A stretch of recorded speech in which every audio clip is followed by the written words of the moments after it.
$80 premiums. Ah, yes, War Thunder, the game which has told us in the past, specifically in 2016, in one of the Thunder Show episodes, that they would not be giving top tier vehicles because it didn't want players to buy their way to the top. And here we are with a $80 premium. Specifically, this update comes with $600 worth of premiums, and they're mostly 7 of which are top tier.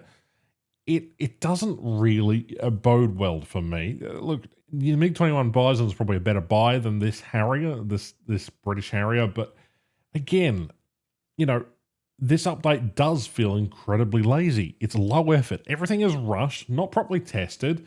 This thing floats on the water, by the way, and I have a feeling they've fixed this by now, by upload date. I think they have. Been a couple of patches, but we had 2 bloody dev servers that were supposed to at least test the issues and fix the aircraft's potential. Not only that, fix a lot of bugs that the community had found during initial testing. Don't get me started on this thing. Why did they need an $80 premium? They only have half a tech tree. This is clearly a cash grab. If Galshan were to add rank 1 like it's been proven that this tech tree could have, then maybe I'd be up for it. But this, an $80 tree, when the tree starts at rank 4, not to mention the fact that $80 is not a small chunk of change, even with a 3% discount, which you can get in the link in the description. But I'm not going to advocate for $80 to be spent on a single vehicle. That is multiple video games. Helldivers is a fantastic game. You can get 2 copies. There are heaps of other things. Look, you can get a joystick. You can get, a bunch of other things. I covered this last year, and I feel like I'm just talking into a void. Look, we covered this. We talked about the vegan, or whatever it was, that was introduced, and it's been the first $80 premium. And now that we've seen a lot of other things added, it doesn't feel like it's actual quality. You're just making things to add to the shit show that happens to be going in a trend which I don't like. And players have said this time and time again. We don't like the addition of higher tier premiums. Give us more game modes. Where are the server optimization? Where is the performance optimizations? You can't necessarily do, I get it, you can't do an update where there is no content at all, but it does feel like you're pissing in the wind. You've completely and utterly just void any sort of goodwill or behavior from last year. What happened to, we're going to turn the game around because we feel like, you guys did us dirty in 2023 and caught you out for making a monopoly. There are plenty of other games that are better, more fun, and only cost half of what a single vehicle does in this video game. I don't know why they haven't just made amendments to the prices, but we can all gather why. Anton needs his new yacht.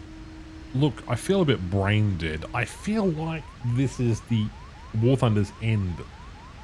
I do feel like we're at the end of the tether here. The developers aren't really developing anything. They're just adding slightly newer features and then charging you absurdly large amounts for things that could have easily been half the price.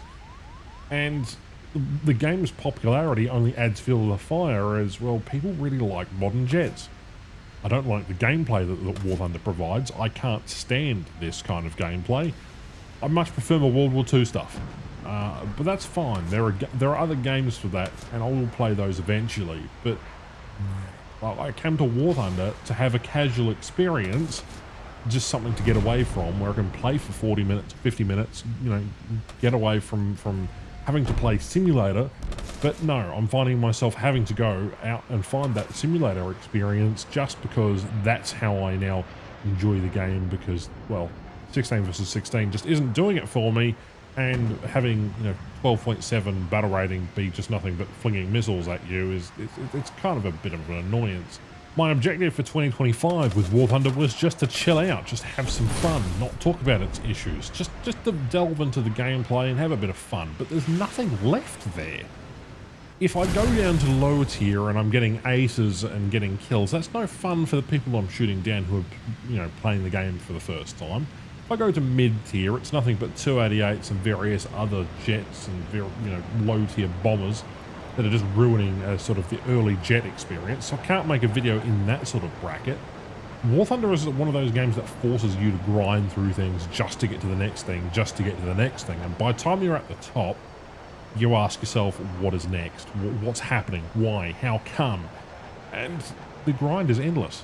It is utterly endless. There's no point in chasing the carrot. Even as a content creator, you can't get everything in a new update. There's nothing for you there.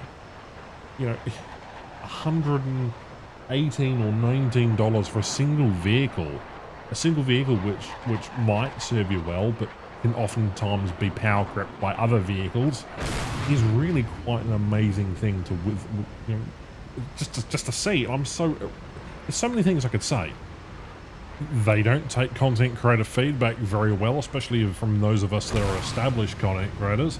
They don't necessarily enjoy it when we berate the game. Well then, if you're going to berate the game, well, at least have a game that is worthy of making good content about. Why can't we have a nicer community? Oh wait, because you keep making every decision divisive and pitting us against each other to the point where we're fighting over technical details to find out which vehicle's the best vehicle, because oh no, how dare I win an argument or not win an argument by leaking secret documents on the War Thunder forums. It's stuff like this. This game should be more in priority and in focus on what it does good. And unfortunately, the developers seem to have lost that. They don't care. They'll just develop something for the sake of making money, because that's what the game is supposed to be. Anton needs his new yacht. There is no soul left in the game, and that is quite a revealing thing. We've known that for years. It just happens to be that this will end up by killing War Thunder in the end. Soon, how long until we get $100 premiums, you know? It does my head in. It absolutely does my head in. Like, I am ranting off script. I don't have dot points. I don't have anything to say. This game is ultimately in its final form.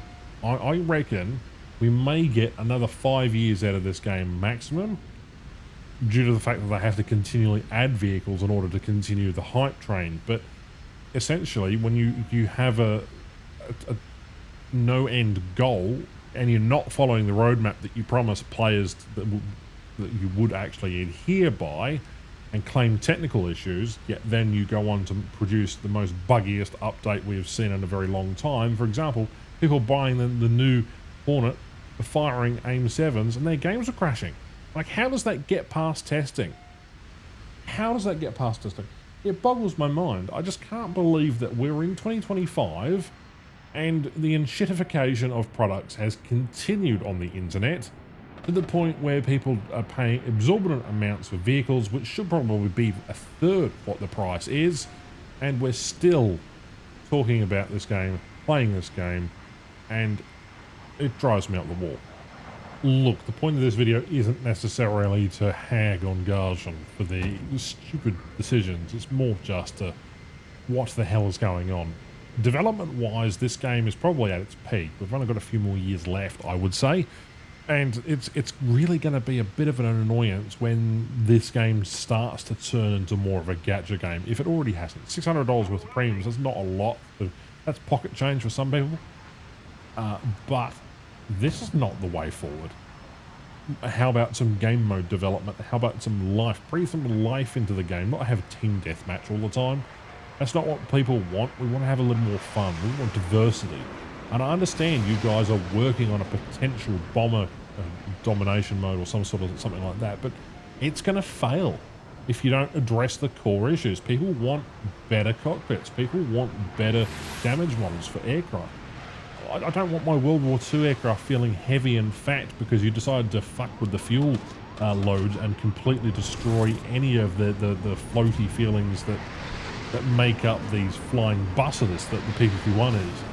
Like, a lot of the aircraft, especially in the World War II side of things, have just been heavied up for no reason at all. And I don't think they're bothering to change it, because why would they change something like that when, the Russian aircraft don't have those problems that all the other nations do.